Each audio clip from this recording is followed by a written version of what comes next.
There's an issue undergoing hot debate in the Canadian Senate. It's not about equalization payments or abortion rights.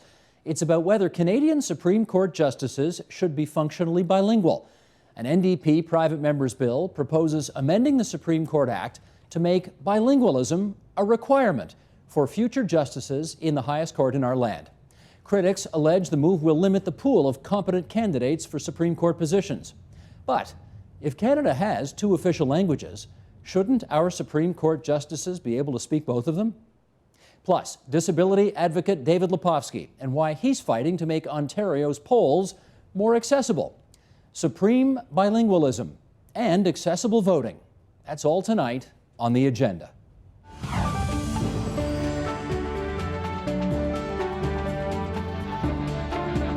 The Agenda with Steve Paikin. Funding for The Agenda with Steve Paikin is provided by Vale Inco Limited, a pioneering nickel mining company transforming mineral resources into essential ingredients for everyday life.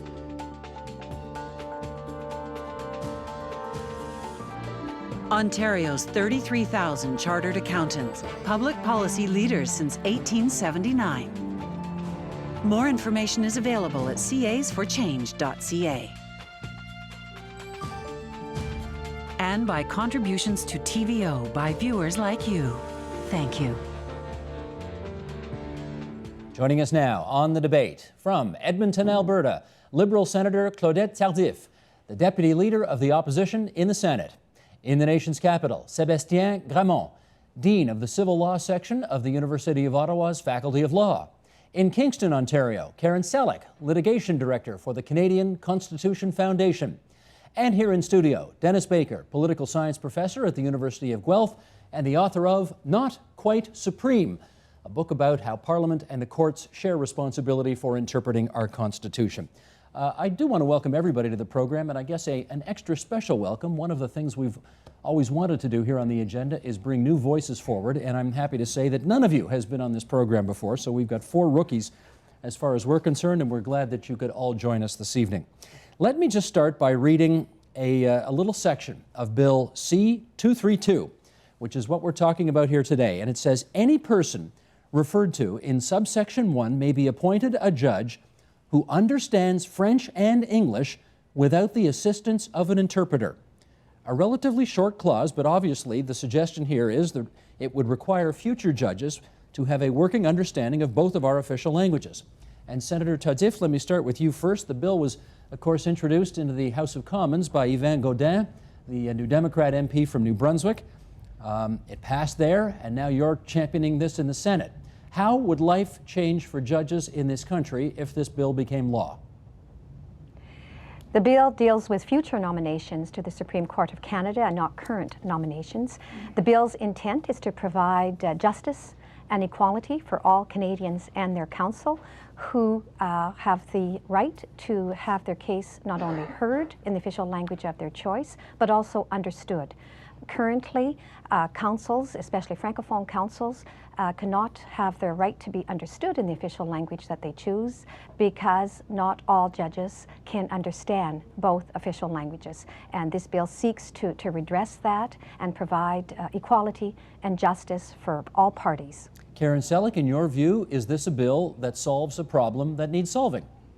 Well, there is no problem that needs solving because no one has yet to point out to a single case in the entire history of the Supreme Court of Canada where any case seems to have been decided wrongly because the Supreme Court, any one or more justices, weren't able to speak the language. We do have other resources that the Supreme Court consults in addition to just oral argument, and no one has yet brought forth a single case where the linguistic problem caused a wrong result. Well, I've read some of Sébastien Gramont's essays on this, and he may differ with you. Sébastien, do you want to take that on?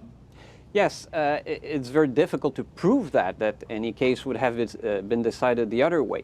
What was proved, though, is that the translation that's provided is sometimes inaccurate, and our arguments as lawyers are sometimes rendered in a fashion that distorts them. And I think you would have a right to be understood clearly, precisely, as legal arguments before the Supreme Court are very technical and it's a question of getting your argument through. The translation, Sebastien, may not be perfect when they do simultaneous translation, for example, in Parliament or when the court is dealing with issues. But is it close enough that it doesn't? Is it close enough that this bill is not necessary? That's the question. I think that there are the problems are sufficiently important. For example, I was saying that a particular section of the Civil Code applied. The translation said it didn't apply. So that's a big problem, I think. Okay, Dennis Baker, where are you coming from on this? But there's no evidence, as Karen said, that led to any substantial injustice to the litigants. We need to see problematic judicial results coming from these mistranslations or missteps in the translation. Here we have a fairly radical institutional reform that's to address a problem that really hasn't been adequately demonstrated. And I think that's one of the dangers of doing this as a private member's bill. We haven't had the government apparatus, the studies that would be needed to justify such a radical institutional change. Senator Tardif, I think you've yet to convince these two anyway that this is a problem that needs solving. Absolutely. And in fact, Maître Michel Doucette, who testified before the Official Languages Committee in the House of Commons in 2008, said very clearly that he lost a case on a decision of 5-4. And when he listened to the English translation of what he had pleaded before the Supreme Court, he could not understand himself the plea that he had provided to the Supreme Court because of the difficulty in translation. Some parts were omitted, some nuances were not picked up. And when he was a case by decision of 5-4, that's very problematic. And the stakes are too high. This is the highest court of the land. There is no further possibility for appeal. And I think that every citizen and their counsel has the right to be understood in either of Canada's official languages. Both Steve? French and English have equal status. And so therefore, we should have that opportunity at the Supreme Court level to be heard in one's language without the use of interpretation. Okay, Karen, come on. Steve, yes, I have to address this example that Mr. Doucette has brought forth because I've seen it used in a couple of different places. That was a 5-4 decision against him, but if you look at the actual decision, it's Charlebois and the City of St. John. There were on the 5 side that was against him, there were both Anglophone and Francophone judges, and on the 4 side that were agreeing with him, there were both Anglophone and Francophone judges. So if he's saying that he lost because the Anglophones didn't understand him, well, there were also Francophones who didn't understand him. And that case had come to the Supreme Court of Canada from the New Brunswick Court of Appeal, where there were 3 judges who had unanimously decided against Mr. Doucette's arguments. And all 3 of those judges have French names. So I'm not sure what language it was argued in there, but it seems that he wasn't able to convince the Francophones either. And I think he's just going to have to resign himself to the fact that his arguments did not carry the day, but there was no linguistic reason why that happened. Okay, Sebastien, that's an example that's being shot down. What do you say? Well, I don't think it's been shut down. The thing is not to prove that a particular judge would have decided the other way in any particular case. You will never be able to prove that. The problem is that lawyers cannot get their arguments to all the judges that are sitting in front of them without the aid of translation, and we know that something is lost in translation. And when you're talking about legal argument in the Supreme Court, it has to be perfectly understood. Dennis, what about that? Professor Gramont is telling us directly that there aren't examples where we've seen substantial injustices to litigants. We're not seeing but I'm not sure he's making that No, I don't agree with that. It's always an injustice that you cannot have your argument understood in your own language, because you're never assured that the judge in front of you understands all that you're saying. Let me try this, Dennis. It sounds like you're saying there's no evidence that a verdict came out improperly. Right. What he's saying is that's not the injustice he's worried about. He's worried about the injustice of a lawyer not being able to plead his or her case or have it considered in one of the official languages of the country, which I think you still have to address. Right. So we're going to diminish the legal quality of the Supreme Court in order to help lawyers express themselves in their own language. I'm not sure that that's justification for limiting the pool to such a small group of candidates when it comes for appointment. I don't agree that it limits the pool so much. The proof is that out of the actual Supreme Court, there are 9 judges, 8 of them are bilingual.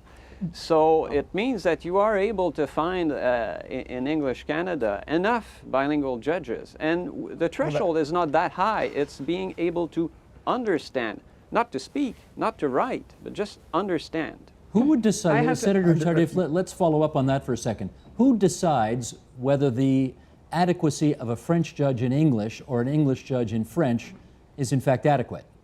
Well, it's like all bills. Once the bill is passed, the relevant ministry is responsible for the implementation of that bill. In this case, would be the Department of Justice. I think what we are debating here is the intent of the bill, and that's what should be considered. It's like anything else. Once the bill is passed, then implementation is put into process.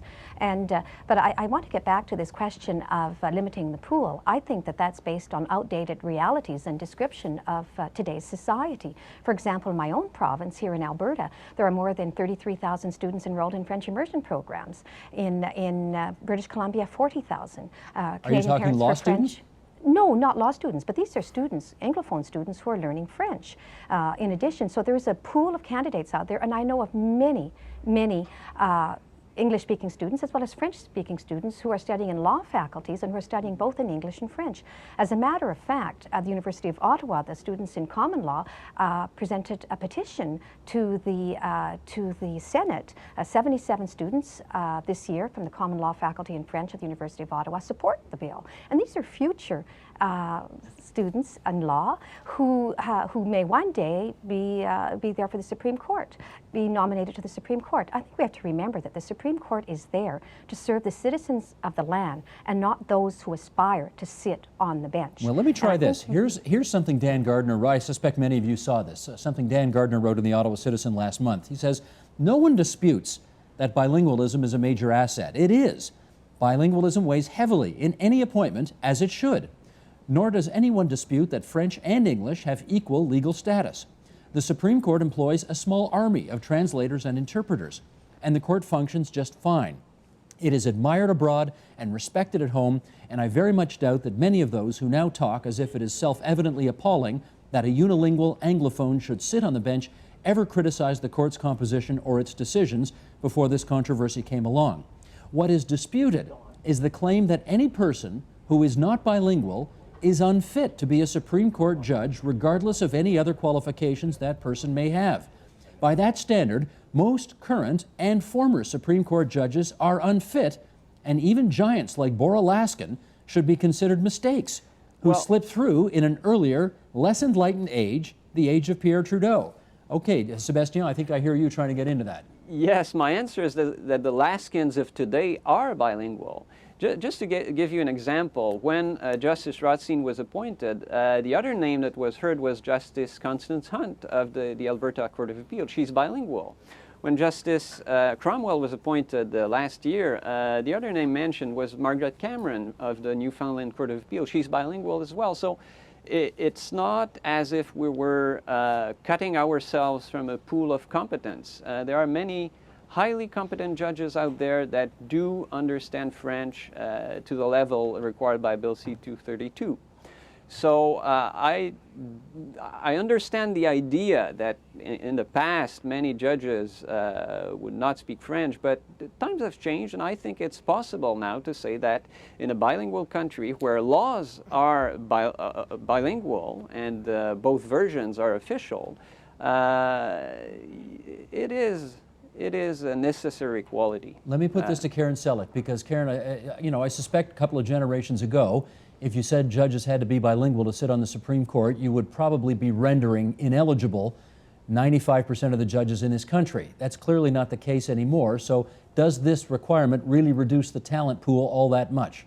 Yes, I think it does, because even though there are students out there that are in French immersion, the truth is that judges don't get appointed to the Supreme Court until they're usually in their mid-50s and early 60s. And that pool of candidates still is not fully bilingual. And I just want to remark that even so, some of them who are, if they have what I would call hobby French, they may end up misunderstanding more using what little French they have or what amateur French they have than they would understand if they were listening to a professional translation, because those translators, they do it day in and day out. They make it their life's work, and they're very good at it, and they have the specialized vocabulary. But someone who's just sitting there with French that he learned for the purpose of traveling, or French that he learned as a hobby, may not understand things as well as he would if he were getting the professional translation. So we may end up with more misunderstanding rather than less from today's cohort of people who are eligible for appointment to the Supreme Court. Dennis, you want to follow? Note, Steve, that no one's giving you any numbers about the potential candidates.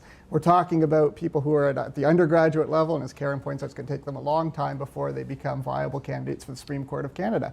Can't we find out how many on the courts of appeals of each region, each province, are bilingual? That would tell us a lot about that pool. We don't have those numbers. I'll give you some ideas. I don't have statistics, but I know that about 200 judges out of the 1,000 or so federally appointed judges in this country take language courses each year. Okay.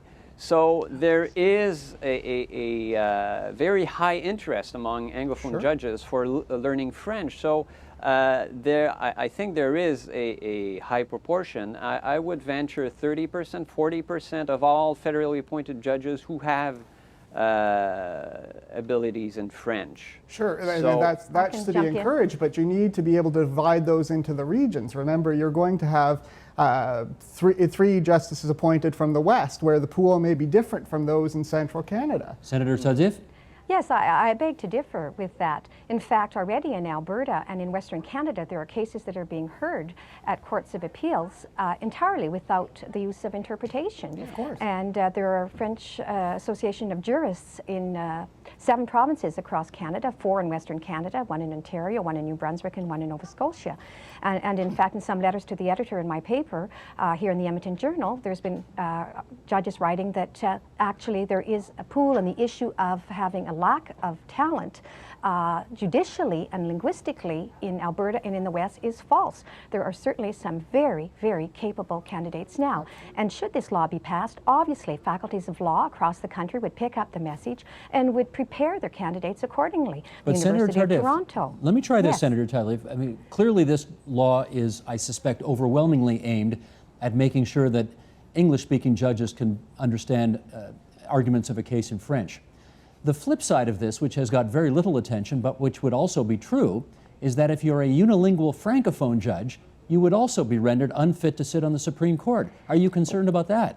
not at all. No, because in reality, there have been no unilingual Francophone judges from Quebec that have been appointed.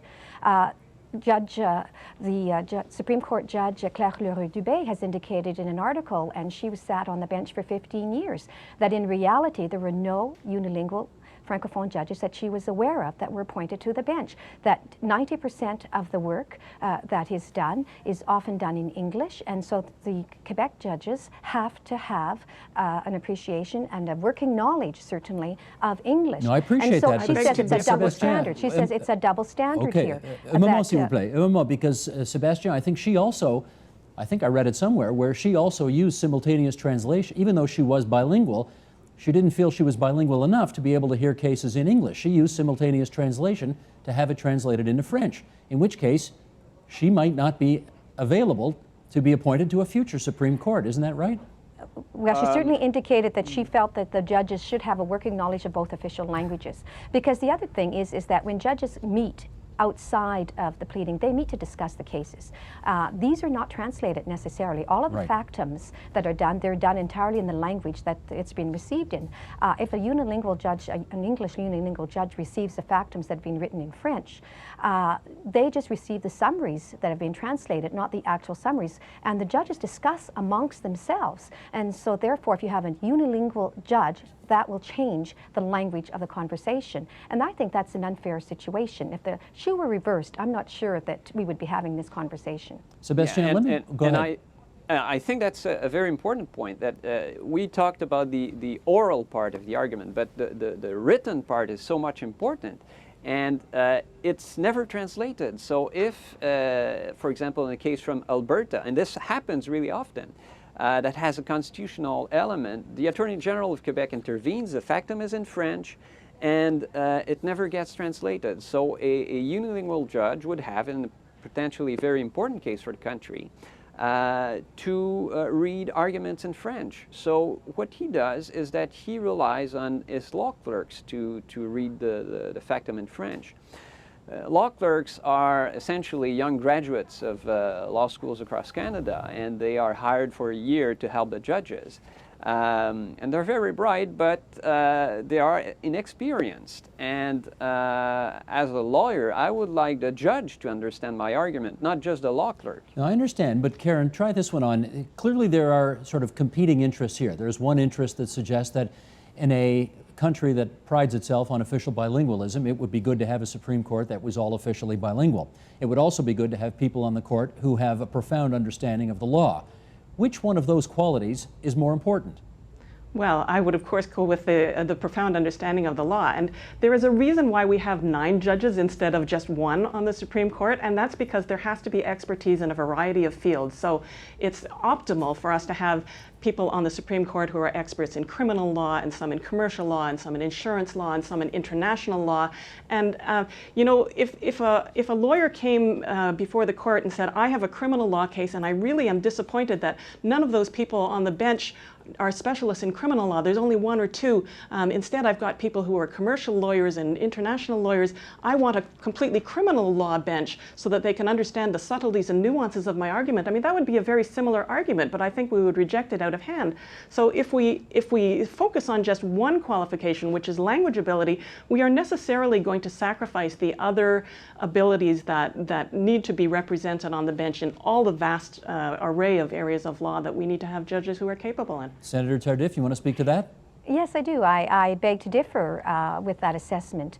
We are making here a stark disconnect between judicial competence and linguistic competence. And I would argue that linguistic competence is a major component of judicial competence, and that a judge hearing a case should be able to understand the language in which the case is being pleaded directly and not through the aid of an interpreter. And once again, we are making this either-or situation. It's not an either-or. I know certainly in international courts, the use of English and French, as well as the official language of that country and the language of that country, is recognized. Why is it that if international level courts can do so, we cannot expect from our judges that they know the other language of their own country? Dennis, is it not a case of either or? With interpreters, right? In those international circumstances, they're always allowed interpreters, the exact same way we would have at the Supreme Court of Canada. Okay, but I understand that your view would be that a profound understanding of the law trumps a judge being able to speak the other language that he or she was not born with. I get that.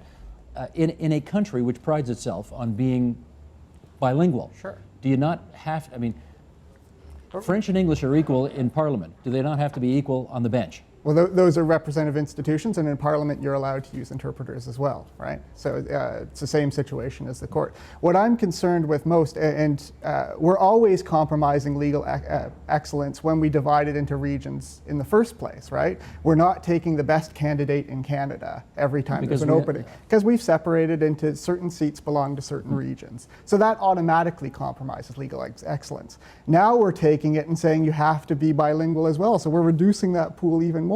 And that's going to have a dramatic effect on legal excellence. That's what we're going to Let me try this argument with Sébastien Gramont, and that is that I have read that obviously 3 of the 9 justices on the court have to be from Quebec. That's a third.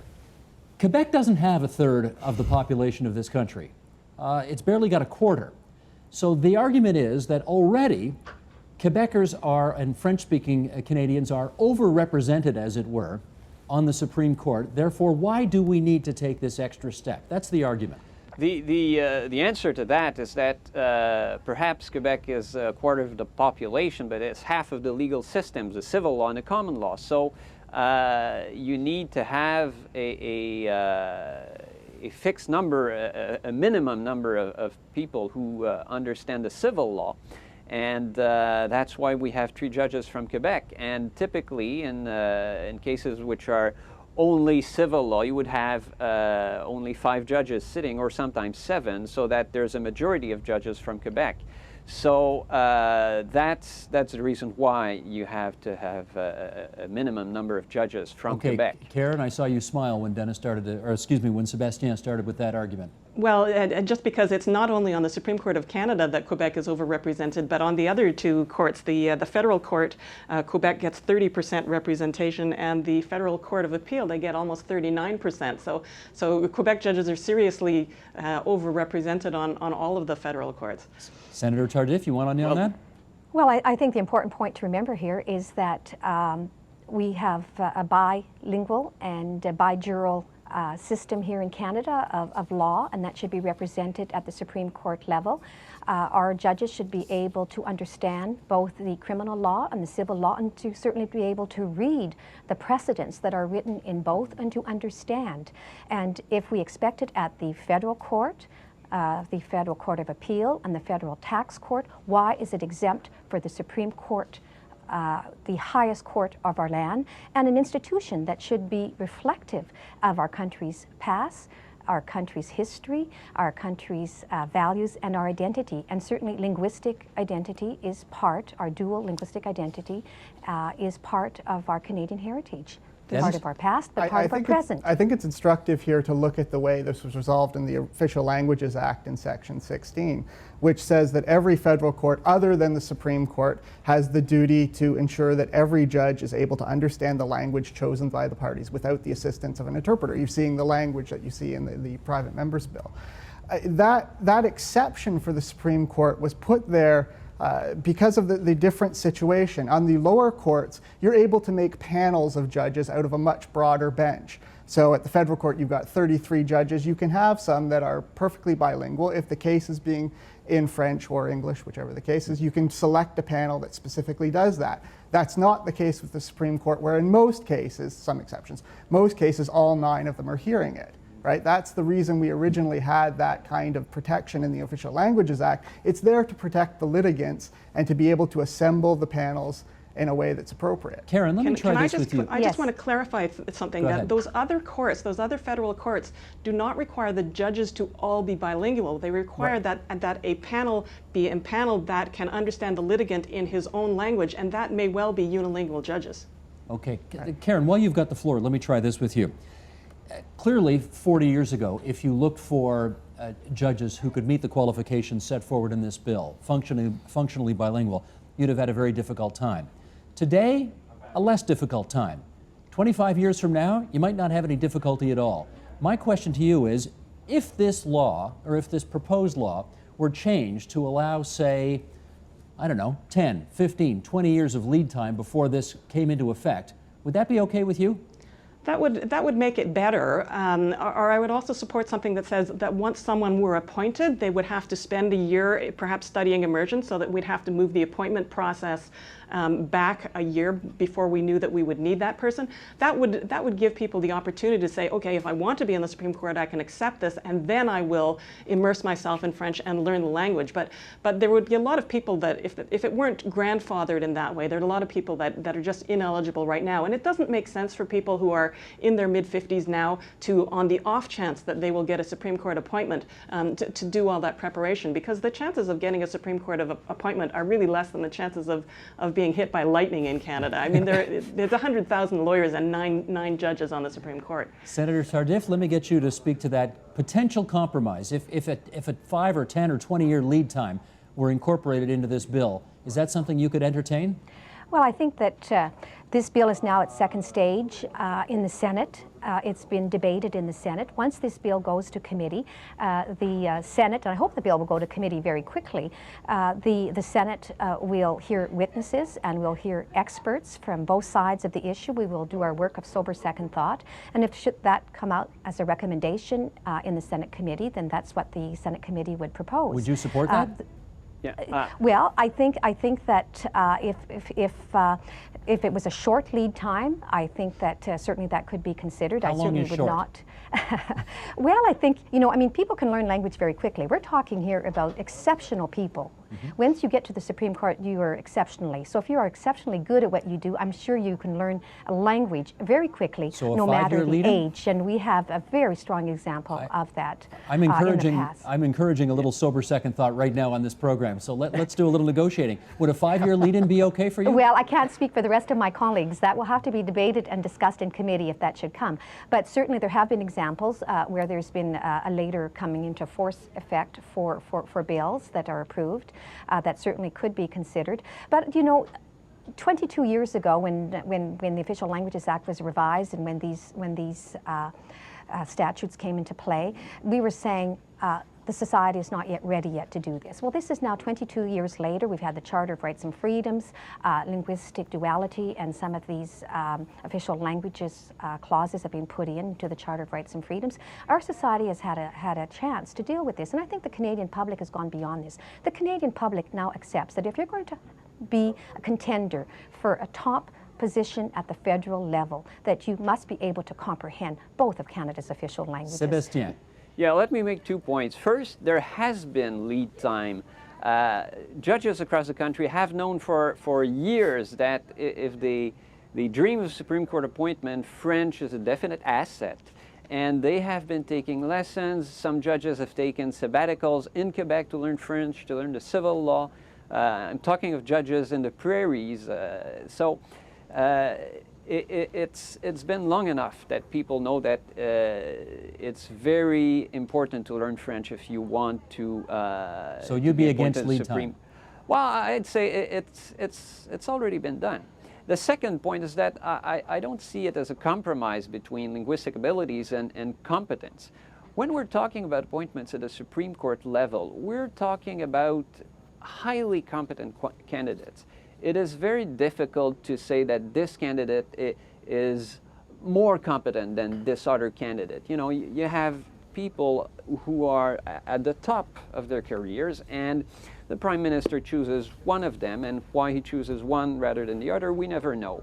So I don't think that choosing someone who is bilingual would mean that we would choose someone who is less competent. Dennis Baker. I don't see. You know, Steve, every time that someone makes the suggestion that the appointment process needs to be fixed, that Parliament needs to have a role in screening these nominees, all we hear is that this will scare off all the good candidates. The candidate pool is so small that if we scare off some of them, we're going to affect legal quality. What happened? How come we now have all these qualified nominees now? Well, let me, in our last few minutes here, just read something that the Official Languages Commissioner of Canada, Graham Fraser, released in his report this past week.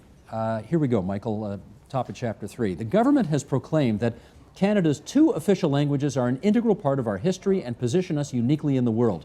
To my mind, the Commissioner says, this statement means that English and French are not only part of our past, but of our future as well. To sustain this vision, the government must act with foresight. It must carefully assess the decisions that could affect Canada's linguistic duality. The decision-making process must be transparent. Language policies are sometimes a topic of debate. This doesn't bother me. On the contrary, I would be concerned if they were met with total indifference. These debates remind us of the fundamental values that are the foundation of Canadian language policy. Let's take our last few minutes here and just consider the question, I guess more broadly, of whether functional bilingualism is now necessary for anyone who wants to play a role of some significance in any branch of our national government. Karen. Well, certainly everybody knows that it's an advantage to be bilingual. So yes, I think that is already operating. But you know, whether would this type of thing mean that all members of Parliament have to be functionally bilingual? And again, you know, what does functionally bilingual mean? Might it mean that people will misunderstand more when they try to use the language that isn't their original tongue? Senator Tardif. Certainly, I agree with the Commissioner for Official Languages position on that. I think that the Official Languages Act has passed its 40th year. I think we've moved beyond, and I think that we're at the point in Canadian society that we should expect all our top contenders. And here we're talking about the Supreme Court. This is the highest court of the land. It is a national institution. It should reflect our values, our history, our present, our identity, and I think it's just common sense, as well as providing justice and equality to all Canadian citizens, that they can be heard in their own language and not through the voice of an interpreter. And I Dennis- respect the work of interpreters. Dennis Baker, is functional bilingualism a sine qua non going forward in this country? I think the commissioner is probably correct, but I would worry about the unintended consequences of that. If we look at another institution, the RCMP, where 80% of the management has never served in the force west of Ontario, where the RCMP plays a very different role as the contract police force. That isn't being represented at the management level. So by applying this neutral bilingualism requirement, you have all sorts of spin-off effects that are barely understood. And a private member's bill like this has just that problem. Sébastien. I think we must not confuse things. The Supreme Court is not Parliament, it's not the government. It is 9 persons who make decisions individually, okay? And a lawyer has a right to speak to them directly and be understood by them. It's not the same thing between a citizen and Parliament or citizen and government generally. So I think because of this very special link between the lawyer and the judges, there has to be a level of understanding of both languages. Okay, one last question. Senator Tardif, what's going to happen in the Senate on this bill? I hope that it will get to committee before we rise for the summer break. There has been active discussion in the Senate in the last 4 weeks since the bill was introduced by myself in the Senate. I'm very hopeful that it will get to committee, that it will be debated, and that we will hear all sides of the issue, and we will see what will occur then. But certainly I believe firmly in this bill. It is has been strongly supported by all of the opposition parties. The government members on the House of Commons side have voted against the bill. That's been a disappointment, but we hope that the Senate will come through with some sober second thought. Yes, I think it only passed by 3 votes in the House of Commons. So That's anyway, right. Thank you all very much for joining us today and having this discussion about a most fascinating issue before our Parliament today. Senator Claudette Tardif in Edmonton, Alberta, Sébastien Gramont in Ottawa, Ontario, Karen Selleck in Kingston, Ontario, Dennis Baker here in the capital city of the province of Ontario. Thanks so much, everybody.